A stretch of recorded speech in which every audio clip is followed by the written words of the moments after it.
Johnson and how he's progressing? Yeah, he's progressing really well. We expect him to train on Thursday and be up for selection. And obviously his first All-Australian must be a very proud moment for him. Yeah, his first, yeah. We acknowledged it with the group, good effort, and got him to thank his teammates because they were pretty responsible for helping him to get that achievement. So yeah, that's all good. It's good for the club. It's nice to have an All-Australian.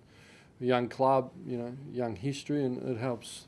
You've got to start building it somewhere, There's been a few comments, Ross, that people are surprised the Dockers didn't have more in the All-Australian team. I guess you probably don't want to buy into it, but were you a little bit surprised that just one? No. Oh, look, I saw the team come out when you saw their midfield.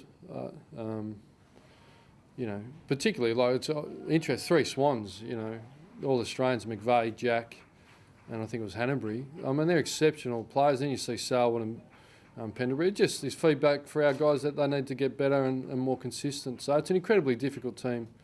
You could pick 3 All-Australian teams, to be frank, and it's not a focus for me at the minute. I think we all have an interest in it, and we acknowledge those guys. It's well deserved, but you could pick 2 other All-Australian teams that could match up pretty well on the one that's picked. So it's sort of yesterday's news now.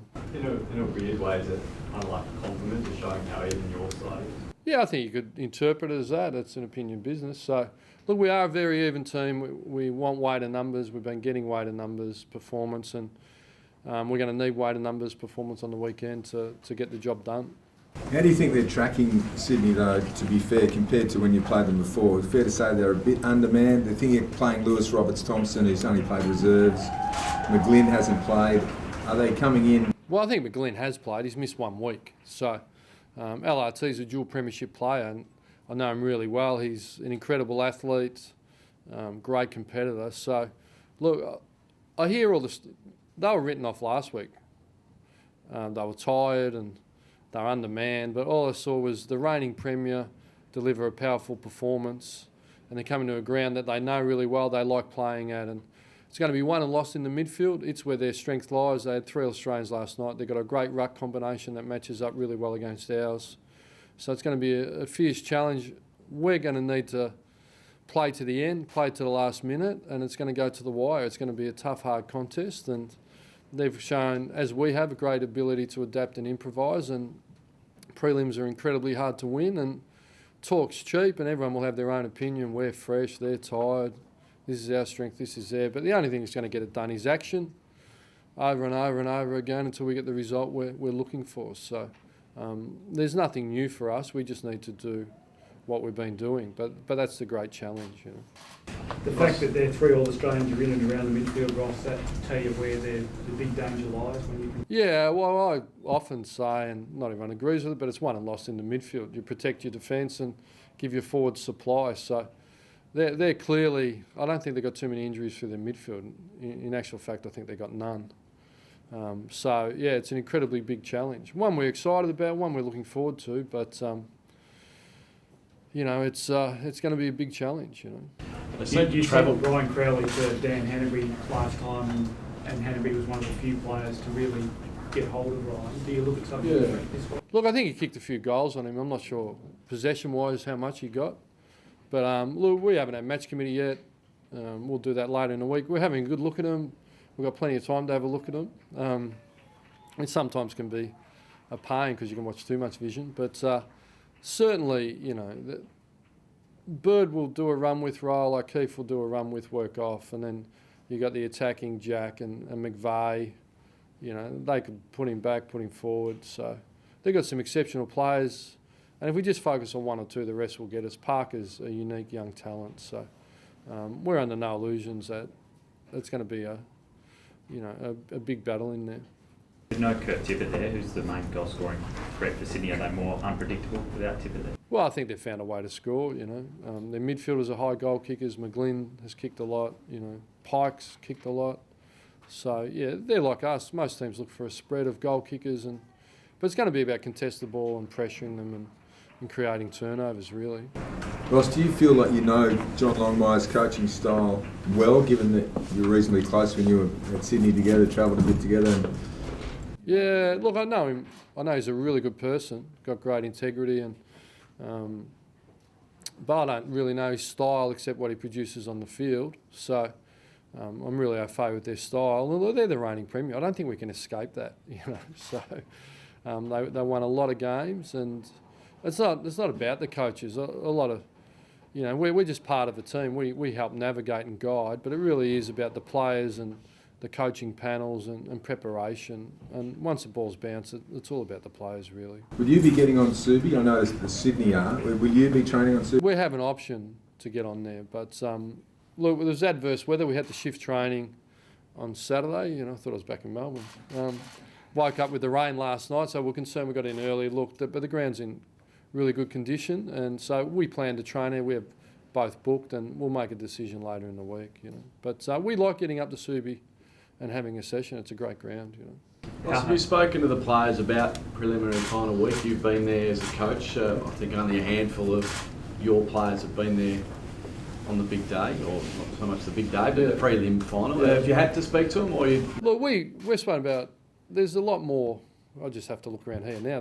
There's more media representation. There's more. The focus narrows, and there's a lot more external distraction, and the outcome is bigger. So we acknowledge that, but we welcome it, because at the end of the day, we're aiming as a club to go to grand final day. So it's an opportunity to practice and rehearse and cope with all the distractions and challenges and mounting focus. So we see it as an opportunity to be used to our advantage and grow. We're about improvement and growth, and that's our whole aim. So we welcome it.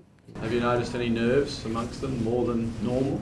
Well, I think that's the whole point. I think you acknowledge nerves are normal. If you haven't got, I've had nerves, you know. So, but when I feel a little bit nervous, what settles me down is, you know, drilling into Sydney, preparing really well, and then I can relax, you know. So that's the whole focus for us. When we're a little bit nervous, focus on what you need to do to control the situation, which is preparation.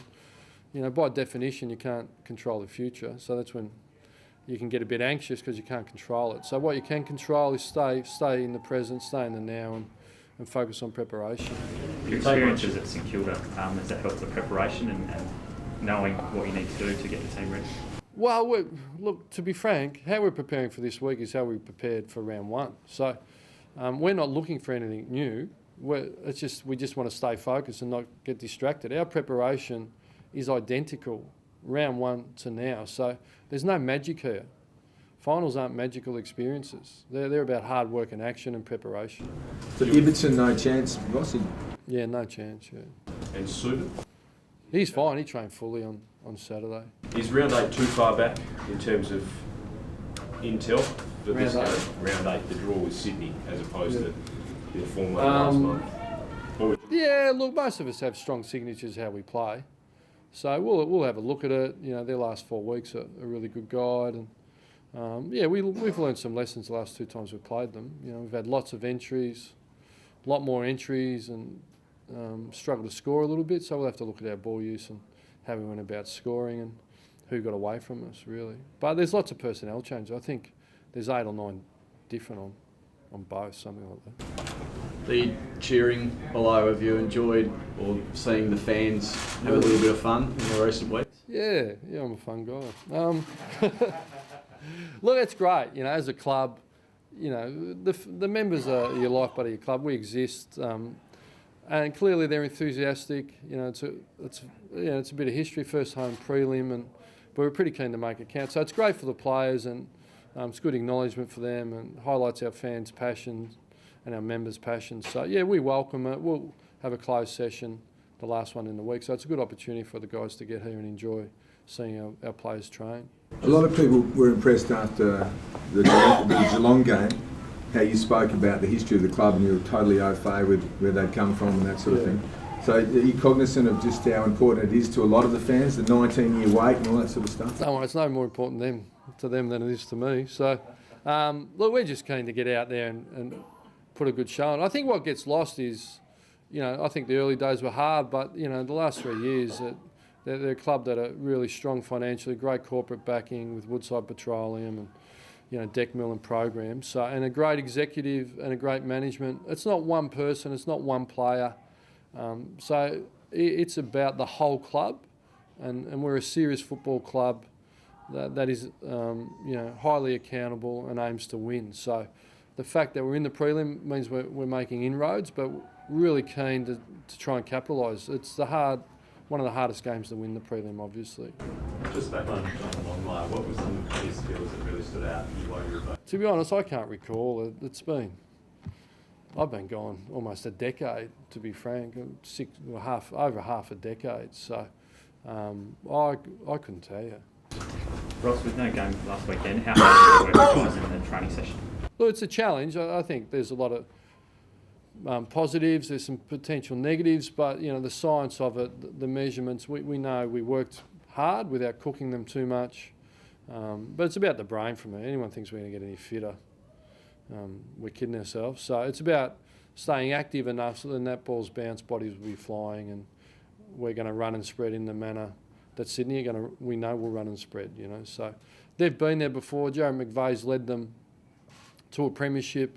He's led them through prelims. So if we back off for 1 minute on the game in the weekend, Jared McVeigh and the Swans, they'll come over the top of us. So we're setting ourselves to go right to the end, for Matthew to be unrelenting and our leadership group to be unrelenting and just not back off and go to the wire. That's what it's about.